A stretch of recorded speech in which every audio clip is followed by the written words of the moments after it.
I think over the course of my life, I've spent far too long hating on modern BMW.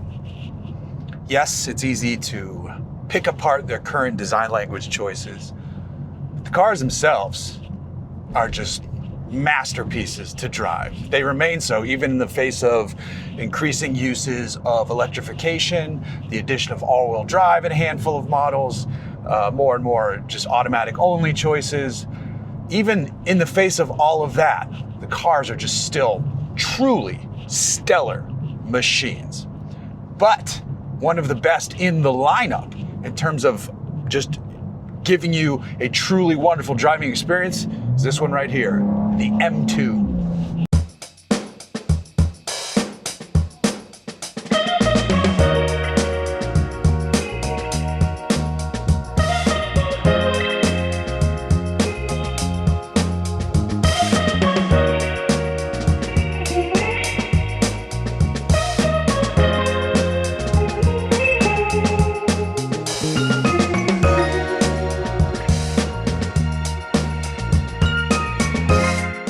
This car right here is a 2025 BMW M2. And as I've just told you,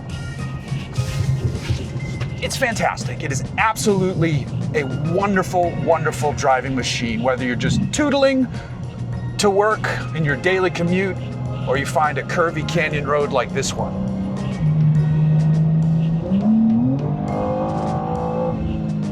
It's up to the task, more than up to the task, of delivering everything you want out of a car like this.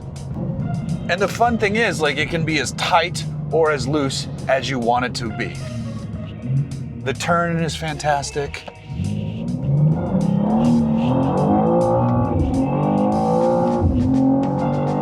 The torque delivery is wonderful. It's just truly an excellent, excellent machine. But of course it's not all perfect. No car these days is truly perfect. There are some that get close, but you can find problems with all of them. At least I can. The problem on this one is a pretty easy one. It's not a very handsome car. It is not a good-looking machine from one angle. Anytime you see the face, and I know this has been beaten to death, and of the snouts out there, maybe this is slightly better, or maybe not, depending on your point of view. The M3 and M4 is growing on people, I know that. But the face of this car is not a good-looking face. The headlight treatment is nice, but the grille, the way and then the lower underneath the grille, there's just so much crap going on that it'd be better if they could have hidden all that stuff somehow. Every other angle of this car is actually great. The way the fenders pump out and the way the staggered tire setup fills those fenders looks good. The slight rear deck lid spoiler looks fantastic. I even like the pumped out bit on the lower fascia treatment, the way the quad exhausts sit out back in profile, the hood bulge looks good. All of it looks good from every other angle as long as you don't have to see the snout. On the inside, it's, traditional BMW. Here for 25, you're upgraded to iDrive 8.5. You get the dual singular screen ahead of you, and this is where all the BMWs are going, so it makes sense that this car would get it. I would love to see an option to have analog gauges in this car, but that's a trend that's obviously going away, not coming back anytime soon. And I am an aging Gen Xer who longs for the wonderful times of the late 90s, early 2000s. So, but the interior of this car, yes, it's an M2, so it's gonna have carbon fiber. I don't think you need to get it with carbon fiber.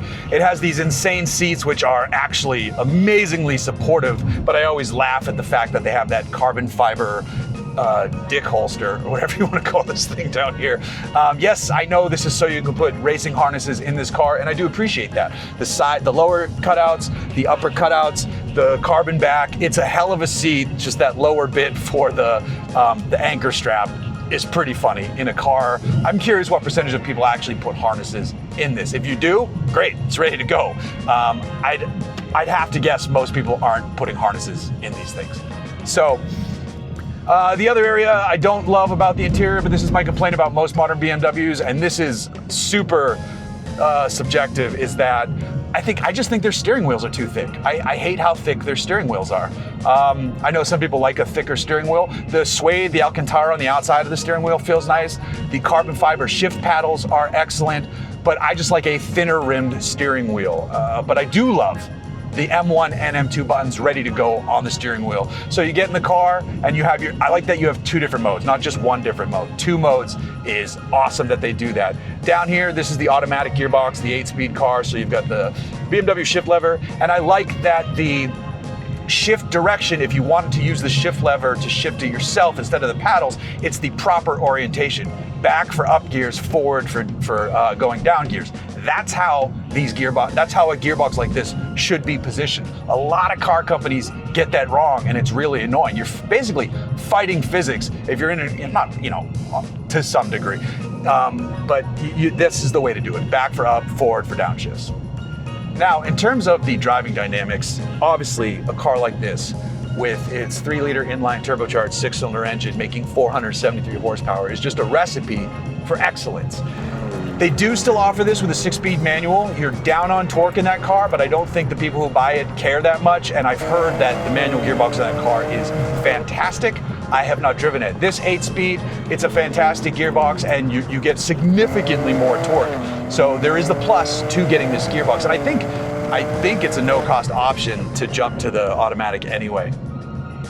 But the steering feel is wonderful. The brake feel is excellent.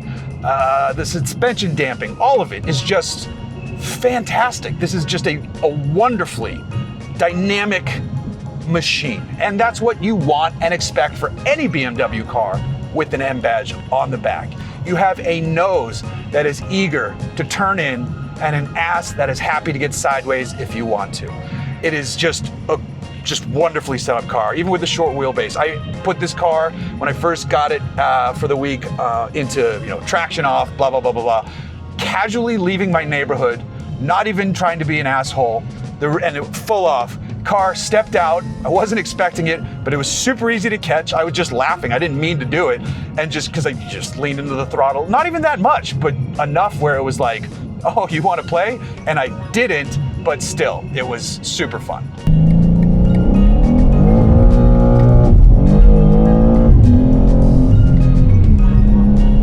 Now, price, these start in the mid to high 60s. This one is 80.